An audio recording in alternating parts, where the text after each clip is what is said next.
प्यारे विद्यार्थियों, हम चर्चा कर रहे थे नीट 2020 की।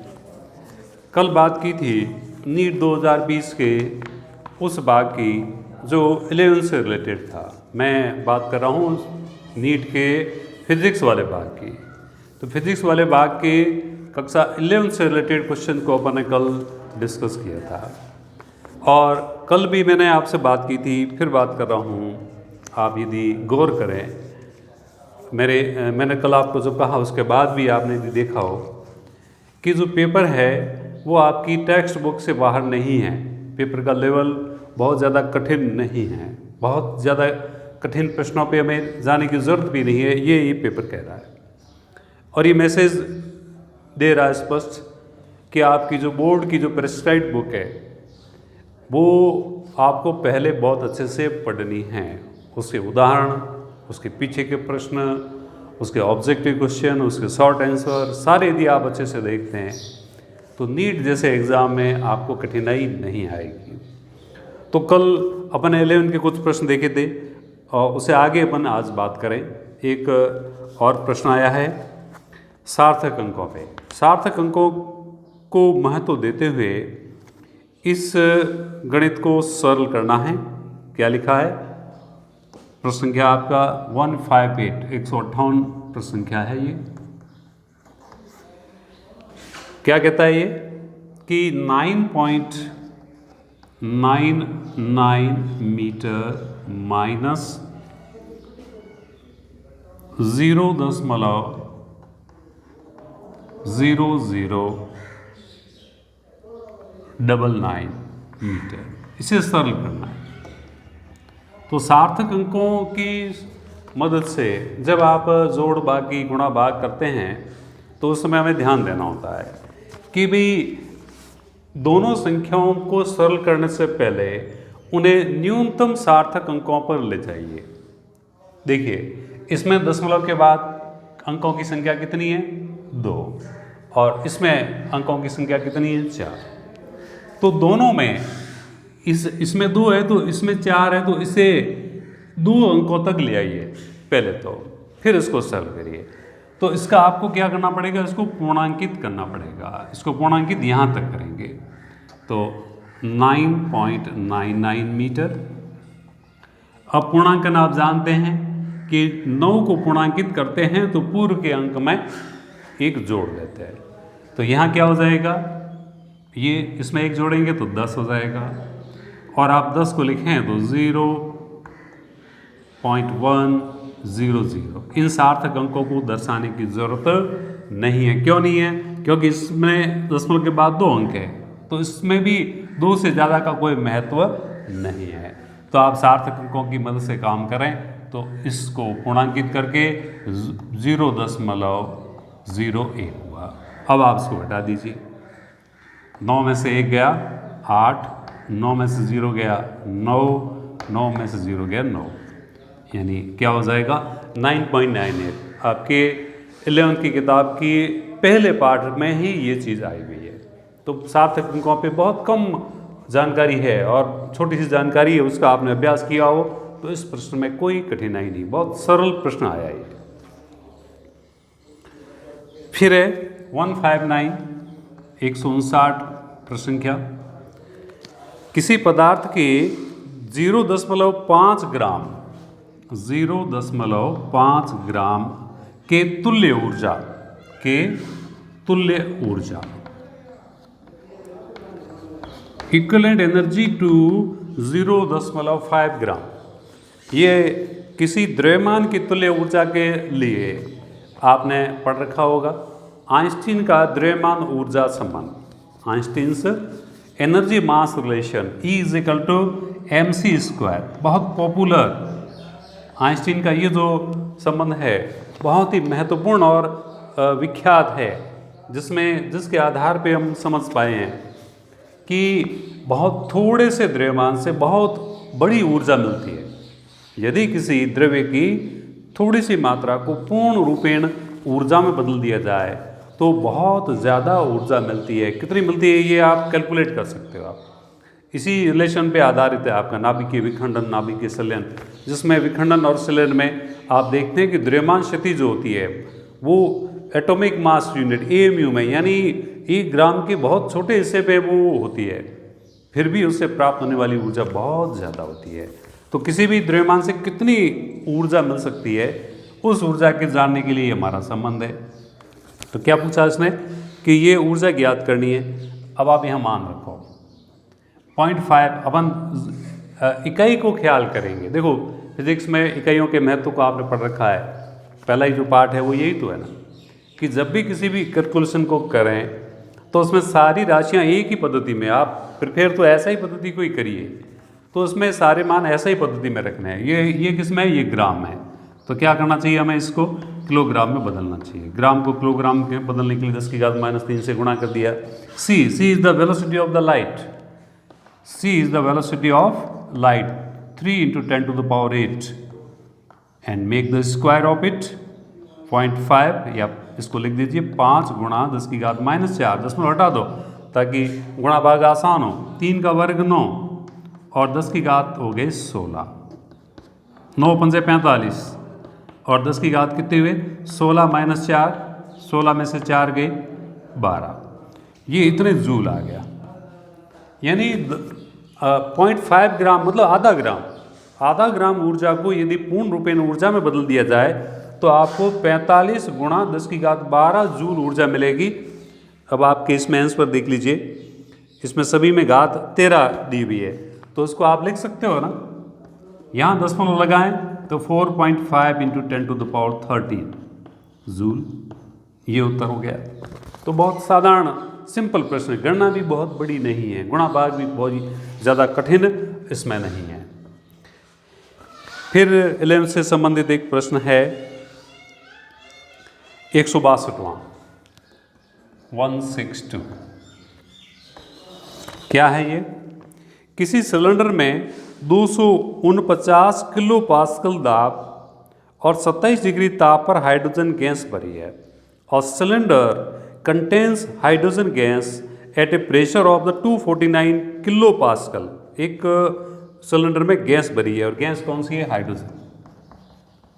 There is a hydrogen gas in a cylinder at a pressure of 149 kilopascal and the temperature of that gas is 27 degree celsius, और ये सेल्सियस में टेम्परेचर दिया हुआ है और R का मान गैस नीयतांक, R is the gas constant 8.3, इकाई दी हुई है, देखो आप, जूल प्रति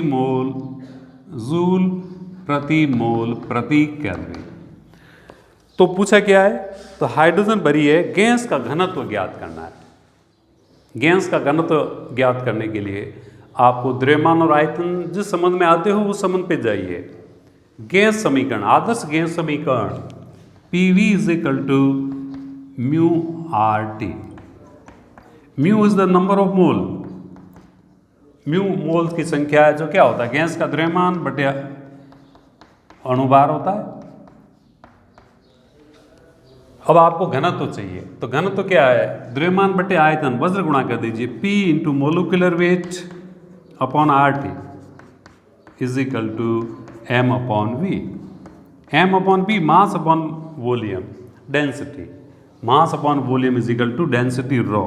तो घनत्व का संबंध आ गया।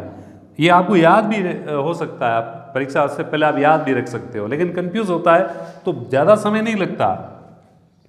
आप इसको डेराइव करते हैं एग्ज़ाम में भी, तो मेरा ये मत है कि आप यदि डेराइव करते हैं तो आपके मन में कहीं भी कोई शंका नहीं होती है कि कहीं आप भूल तो नहीं गए हैं। तो आप जो याद किया उसको एग्ज़ाम में भी वेरीफाई करने के लिए आप उस रिलेशन को डेराइव करते हैं। आपको ऐसा लग सकता है कि डेराइव करने में हमारा टाइम वेस्ट हो जाएगा, लेकिन आप थोड़ा देखें तो डेरिवेशन के स्टेप्स बहुत ज़्यादा नहीं हैं, और इस तरह से डेराइव करने के बाद में जो फॉर्मूला आपके सामने आएगा उस फॉर्मूले में आपको कोई डाउट करने की ज़रूरत नहीं है। तो ρ = क्या बना, P × molecular weight upon R × T। अब आप इसमें कैलकुलेशन किस में करें, ऐसे सिस्टम में। इकाई बहुत ही महत्वपूर्ण चीज़ है इसमें। अब P is the pressure, pressure is given 149 kilo pascal. Kilo pascal को पास्कल में कन्वर्ट करेंगे, 1000 से गुणा करेंगे। Molecular weight of the hydrogen, hydrogen का अणुभार 2। हाइड्रोजन का अणुभार कितना होता है? हाइड्रोजन का परमाणु क्रमांक 1 है, H2 यानी 2 upon R। R is the gas constant 8.3।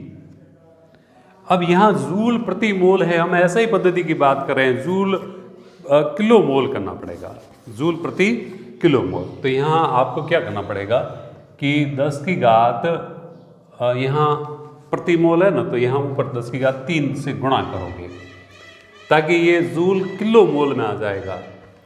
और फिर क्या बचा? Temperature, absolute temperature, not temperature, ताप नहीं, परम ताप। इस संबंध में ये जो T है ये ताप नहीं है, ये परम ताप है। तो ये गलती नहीं कि यहाँ सीधा जल्दी में 27 रख दिया जाए।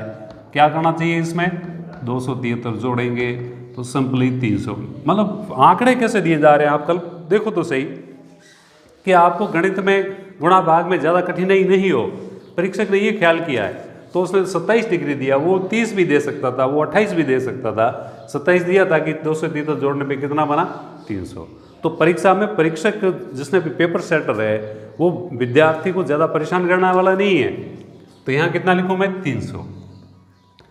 अब आप इसको हल करने के लिए थोड़ा अप्रोक्सीमेशन पे जाइए। जो उत्तर देख रहे हैं ना आप इसमें, उन उत्तरों में थोड़ा थोड़ा अंतर नहीं है, काफ़ी अंतर है। देखो एक उत्तर आया है इसमें 0.1, 0.02, 0.5 और 0.2। उत्तर में काफ़ी का बड़ा अंतर है। तो आप अप्रोक्सीमेशन से करिए, यानी इसको 150 मान लो। क्या मान लिया मैंने? 150, कोई फर्क नहीं पड़ेगा। 150 इंटू 2 गुणा ये 10 की घात 3 तो कट गए आपके, बटे ये इसको मान लीजिए ये 3 और इसको 8 ही मानो थोड़ी देर के लिए, इंटू 10 की घात 2 कर दो। ये 300 हो जाएगा। ऊपर क्या बचा? ये 300 बटे ये भी 300 ही लिखो, चलो ये 300 और ये 8, 300 कट गया। 1/8, 1/8, 1 में 8 का भाग दो तो क्या होगा भाई? 0.1। फिर क्या होगा? 10 में से 8 के 2, 20, 20 में कितने बार भाग जाएगा? 0.12। अब इसमें उत्तर पे आप जाइए। 0.12 किसके ज़्यादा नज़दीक है?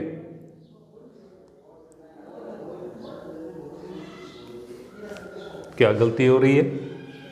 0.12 के नज़दीक का कोई आंसर है नहीं। 149 प्रेशर कितना दिया हुआ है? 149 नहीं, 249 है जो प्रेशर दिया हुआ है, वो 240। देखो ये गलती मेरे से हुई है, आपसे भी हो सकती है। जो ताप है वो 149 नहीं है, 249 है, ये 249 है। तो 249 अभी देखो मेरे को गलती मैंने की है, मुझे कैसे पता चला? क्योंकि मेरे उत्तर है वो इन विकल्प, मेरा उत्तर इस विकल्पों से मैच नहीं कर रहा है। इसका मतलब मैं काफ़ी बड़ी गलती करने वाला कर रहा हूँ। तो मैं वापस इसको करूँ, यदि यहाँ क्या लिखूँगा? यदि 249 का मतलब इसको क्या लिखूँ? 250 का मतलब ये इसको काट दिया मैंने 4 बार, और ये कितना हुआ? 250 बटे 4 × 12। ये हो गया। ये 12 गुणा 10 की घात 2 ही लिखो। चलो अब 25 में 12 का भाग 2 कितने बार गया? लगभग 2 बार।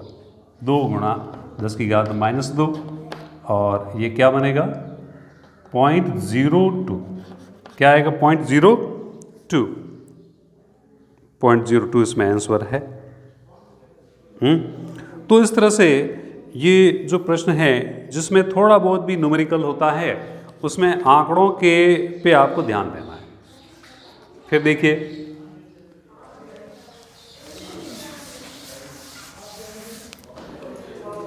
फिर आया है किसी एक परमाणु गैस के औसत तापीय ऊर्जा की गणना करनी है। Monoatomic gas, average thermal energy of A monoatomic gas, एकल परमाणु के गैस के एक अणु की ऊर्जा सीधा सूत्र है। अब देखो इसमें डायरेक्ट फॉर्मूला दे दिया। आप यदि अणुगति सिद्धांत को पढ़ते हैं तो उसमें 1 मोल की ऊर्जा का आपने पढ़ा है, 1 किलोग्राम की ऊर्जा आपने पढ़ी है और 1 अणु की ऊर्जा पढ़ी है। 1 अणु की ऊर्जा का मान कितना आया? 3/2 kT, 3/2 kb, B Boltzmann constant होता है। ये सीधा प्रश्न आया है, तो वो आपको याद है तो आप इसको डायरेक्ट कर सकते हैं। तो 11th में ये बहुत ही आसान प्रश्न था। फिर है 11 से रिलेटेड, किसी कण जिसका स्थिति सदिश 2k मीटर है। कण का पेपर संख्या था आपका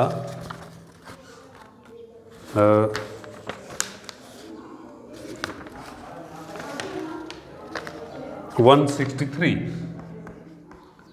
और अब मैं बात करने वाला हूं 167। मैं 11th के प्रश्नों को अभी आपसे डिस्कस कर रहा हूं। तो कण जिसका स्थिति सदिश 2k मीटर है, स्थिति सदिश r से लिखते हैं अपन 2k metre, 2k cap metre. और क्या कहा आगे? उस पर मूल बिंदु के परित 3J न्यूटन का कोई बल कार्यरत है। वहां उस पर बल है मूल बिंदु पर, क्या कितने का है भाई? 3J Newton. तो बल कार्य करता है, तो बल आघूर्ण की गणना करनी है। कितना आसान प्रश्न दे दिया। स्थिति सदिश और बल के पदों में बल आघूर्ण का मान पूछा है। टॉ बराबर होता है R क्रॉस F। ये सदिश गुणनफल में भी आपने सीखा होगा और ये आपने गुणन गति के पाठ में भी सीखा है। टॉ इक्वल टू होता है R क्रॉस F। R सदिश और F सदिश का सदिश गुणनफल बल आघूर्ण के बराबर होता है। क्या करना है? R का मान 2k कैप, F का मान 3J कैप, 2 तिया 6 और K क्रॉस J याद होगा ना, I J K।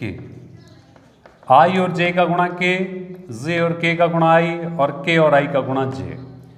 उल्टा होगा J और I का माइनस K, I और K का माइनस J, K और J का माइनस I, तो K और J का गुणा माइनस I। ये बला गुण आ गया, तो -6I कैप।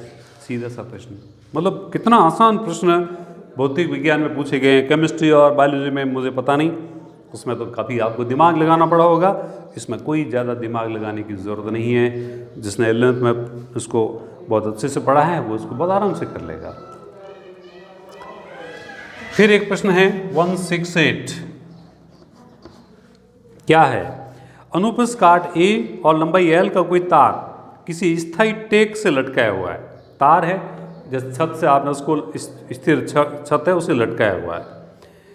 इस तार के मुक्त सिरे, इसका जो नीचे वाला सिरा है, से किसी कैपिटल M द्रव्यमान को निलंबित करते हैं। तार के दूसरे सिरे पे आपने एक वेट सस्पेंड किया है, जिसकी लटकाने पर इसकी लंबाई L1 हो जाती है, यानी इसकी लंबाई कैपिटल L थी। ये तार है जिसकी लंबाई कैपिटल L है। अब इसे वेट सस्पेंड किया तो ये यहाँ आ गया, इसकी लंबाई बढ़ के कितनी होगी? L1। और कितना वेट सस्पेंड किया? Capital M। क्या पूछा है? यंग गुणांक का व्यंजक प्राप्त करो। कितना आसान प्रश्न है। यंग प्रत्यास्थता गुणांक, यंग प्रत्यास्थता गुणांक का सूत्र आप जानते हैं, ये तो भी याद ही होगा, mgl/πr²L।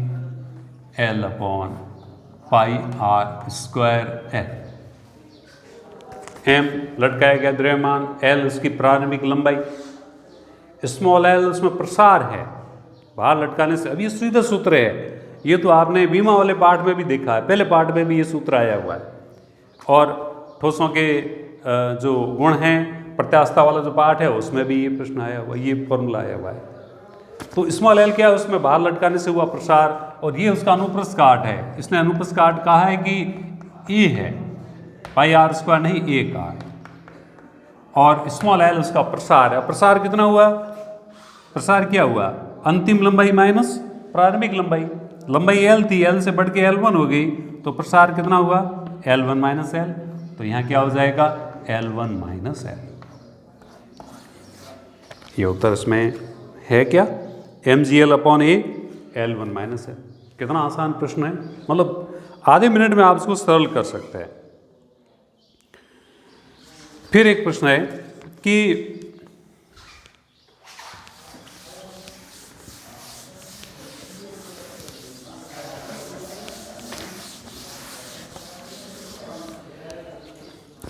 पृथ्वी की पृष्ठ पर किसी पिंड का द्रव्यमान 72 न्यूटन है। एक पिंड है जिसका वेट जो है ना 72 न्यूटन है। पृथ्वी की त्रिज्या की आधी दूरी के बराबर ऊंचाई पर इस पिंड पर गुरुत्वाकर्षण बल कितना होगा। भार और गुरुत्वाकर्षण बल एक ही बात है, चाहे भार कौन जाए गुरुत्वाकर्षण बल को। तो ये पृथ्वी, ये प्रश्न संख्या 170 कौन से F2 वाले में ये सीरीज का ये पेपर है। तो पृथ्वी के पृष्ठ पर किसी पिंड का भार है, भार W 72 न्यूटन। पृथ्वी की सतह पर जब ये रखा है, भार का मतलब गुरुत्वाकर्षण बल ही होता है, यानी जब ये सतह पर रखा गया है तब उस पर इतने मान का बल गुरुत्वाकर्षण बल लगता है। अब ये कहते हैं कि इस पिंड को पृथ्वी की आधी दूरी के बराबर ऊंचाई पे, त्रिज्या की आधी दूरी की ऊंचाई पे ले गए, मतलब यहाँ ले गए। ये ऊंचाई कितनी है r/2, पृथ्वी की त्रिज्या r है, यहाँ आप इसको ले गए हैं, तो इस पर बल कितना होगा। बल मतलब गुरुत्वाकर्षण बल, इसमें लिखा है पहले तो दिया भार और नीचे पूछा गुरुत्वाकर्षण बल, एक ही बात है। तो गुरुत्वाकर्षण बल कितना होगा, यानी भार यहाँ पर कितना होगा। तो यहाँ माना कि ये F है और यहाँ F' है और F' की गणना करनी है। तो आप क्या करो, जो भार है वो गुरुत्वाकर्षण बल है, गुरुत्वाकर्षण बल का मान होता है सीधा गुरुत्वाकर्षण का नियम G m1 m2 बटे r²। 10वीं में भी है ये, 10th 9th में है ये, और ये बीमा वाले पार्ट में भी है, गुरुत्वाकर्षण वाले पार्ट में भी है। बहुत, ये तो बहुत बेसिक बात है। तो F बराबर G, पृथ्वी का द्रव्यमान कैपिटल M, इस पिंड का द्रव्यमान माना कि ये, पृथ्वी की त्रिज्या ये, यहाँ जाने पे कितना होगा।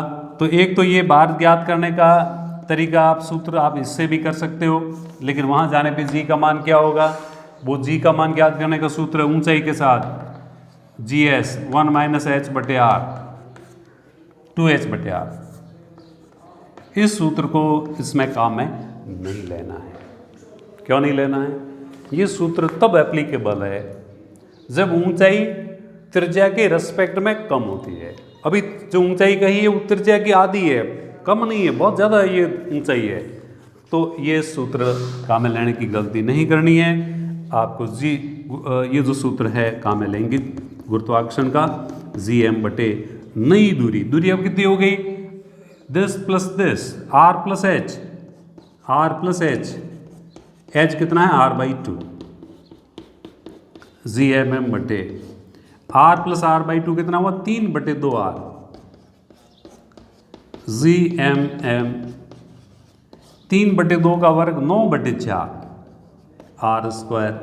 अब इसको आप यदि देखें तो F' क्या बनेगा, ये 4 ऊपर चला जाएगा, 4/9 Gmm बटे r²।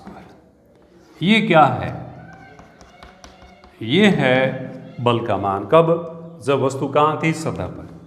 यानी जो बल है पृथ्वी की त्रिज्या की आधी ऊंचाई पे जब आप जाओगे तो बल का मान सतह पर के मान का 4/9 होगा। सतह पे कितना है दिया हुआ, कितना है 72, 8 × 9 72, 8 × 4 32, 32 न्यूटन उत्तर है इसमें, है। ये इसका उत्तर हो गया। तो कहने का अर्थ ये है कि ये प्रश्न इतने ज़्यादा कठिन नहीं है, केवल हमें बेसिक नॉलेज, किताब जिसने अच्छे से पढ़ी हुई है वो इन प्रश्नों को बहुत आराम से कर सकता है। फिर 11 से रिलेटेड क्वेश्चन, ये प्रतिबल का की विमाएं बताओ। क्या पूछा, प्रतिबल की विमाएं।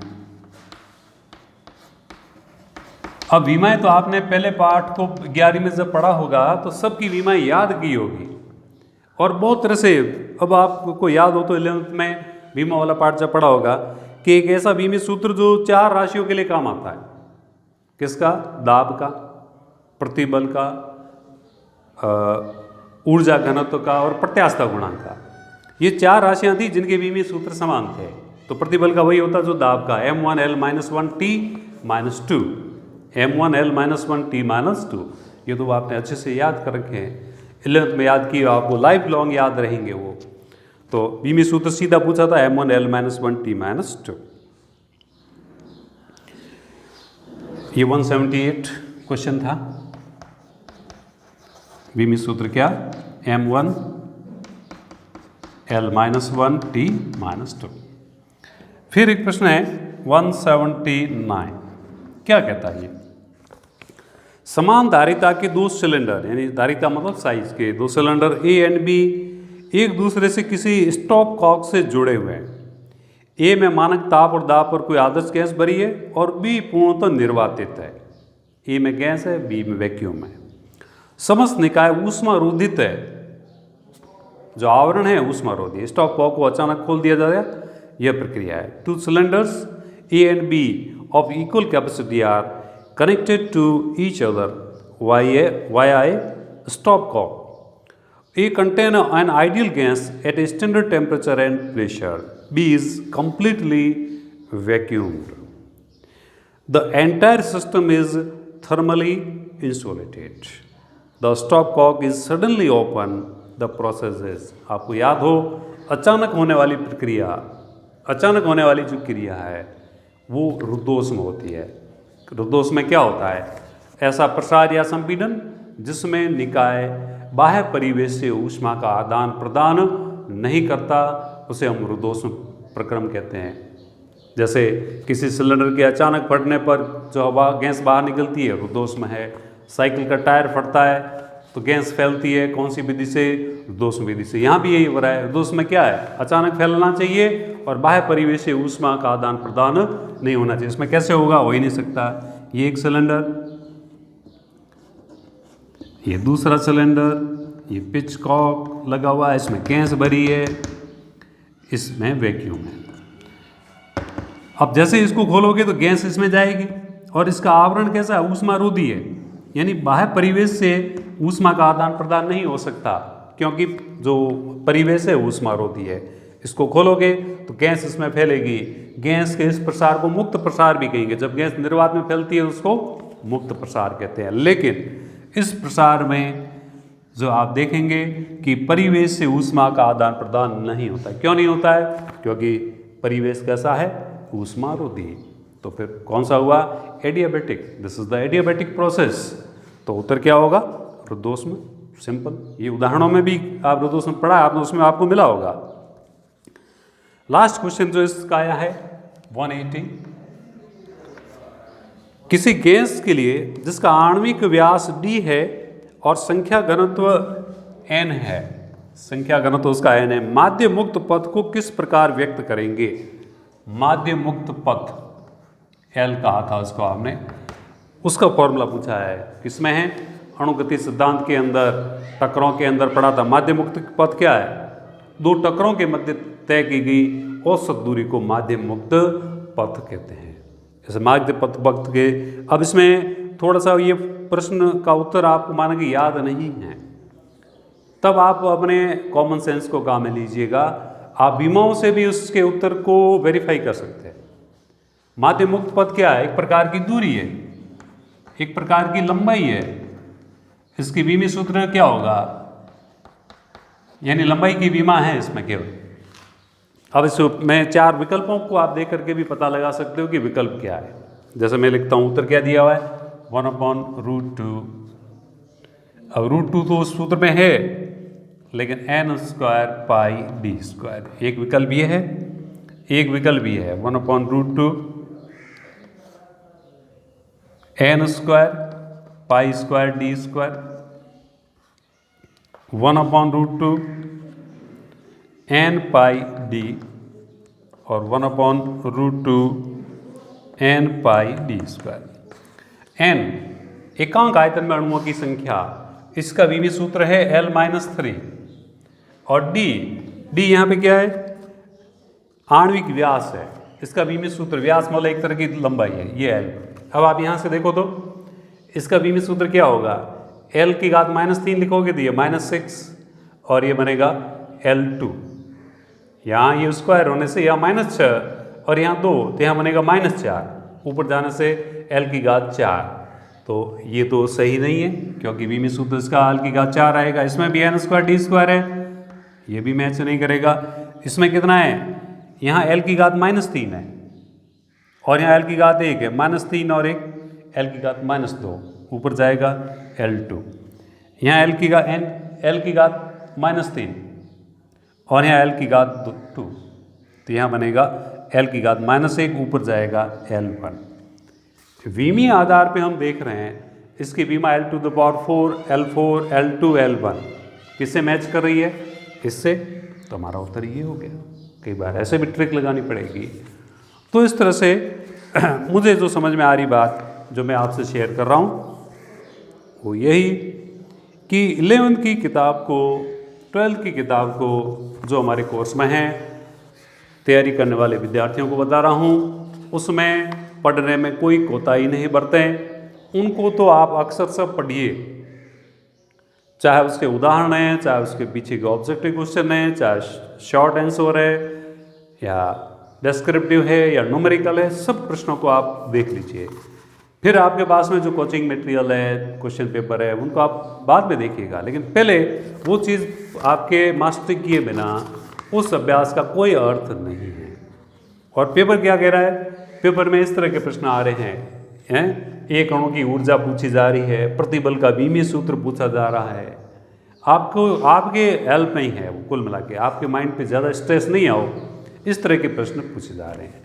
तो तैयारी का फंडा, स्कूल जाइए, स्कूल जा कर के अपने जो कोर्स है उसको बहुत गहराई से करिए, प्रैक्टिकल कीजिए और किताब का सम्मान कीजिए। जो बोर्ड ने किताब प्रेस्क्राइब की है उस किताब को एक व्यक्ति ने नहीं लिखा है, उस व्यक्ति को उस किताब को लिखने के लिए 20 लोगों का श्रम उसमें है। और एक मॉड्यूल मिल जाता है बाज़ार में या एक गाइड मिल जाती है, वो मेरे जैसा एक व्यक्ति बैठ करके इधर से उधर से उठा करके एक गाइड बना ली, बाज़ार में छप गई। आप उसका ऊपर कवर पेज का जो देख करके कि हाँ ये तो बहुत अच्छी किताब है, इसका प्रिंट बहुत अच्छा है, तो ये ले आए। मैंने अकेले ने बनाई, मैंने किसी से प्रूफ रीडिंग नहीं कराई, मैंने उसके लेवल पे ध्यान नहीं दिया। मुझे जो किताबें मिली उससे मैं कॉपी पेस्ट करते किताब मैंने छाप ली, आप ले आए, आप उसको पढ़ रहे हैं। मेरी गलतियाँ जो है, मैंने किसी से स्क्रीनिंग कराई नहीं है, किसी प्रूफ रीडिंग नहीं कराई है, वो आपके लिए नुकसानदेह हो जाएगी। लेकिन एक बोर्ड की जो किताब होगी, मान्यता प्राप्त किताब होती है, उसको बनाने के लिए 20 लोगों की टीमें बैठती है, वो कई दिन लगाती है, कई तरह से सोचती है कि ये तो कंटेंट है, ये कहीं गलत तो नहीं है, ये बच्चों के लेवल का है कि नहीं है। उतने थिंक सोचने के बाद में वो जो है आपको पेश की जाती है। फिर जो पेपर बनते हैं, ये पेपर भी ऐसा ही नहीं एक आदमी बैठा और उसने बड़े बड़े पेपर बना दिया और बन गया, नहीं है। पेपर बनाते समय भी लोगों की टीम होती है, वो इस बात पे ख्याल करती है। अब तो सरकार का और परीक्षा ऑर्गेनाइज करने वाले लोगों की ये टेंडेंसी ये हो गई है कि इस बात को का प्रोत्साहन मिले कि बच्चा जिसको कोचिंग की जो सुविधा नहीं मिलती है, वो बच्चा भी इन परीक्षाओं में सक्सेस हो सके। इसके लिए क्या हो सकता है, इसके लिए किस तरह के पेपर होने चाहिए, उस पर ज़्यादा फोकस किया जा रहा है। तो आप कोचिंग करें, कोई मैं उसका विरोधी नहीं हूँ, लेकिन स्कूल में जा कर के स्कूल की जो किताबें हैं उन किताबों को पहले पढ़ें, फिर आपके पास समय रहता है तो आप मार्गदर्शन लें। लेकिन इनको छोड़ करके इसकी कीमत पर कोई काम करेंगे तो आपको ज़्यादा लाभ नहीं होगा। अगले सेशन में मैं 12th से रिलेटेड जो फिजिक्स के नीट 2020 में प्रश्न आए हैं, उन प्रश्नों के सॉल्यूशन पे मैं आपसे चर्चा करूंगा। जय हिंद, जय भारत।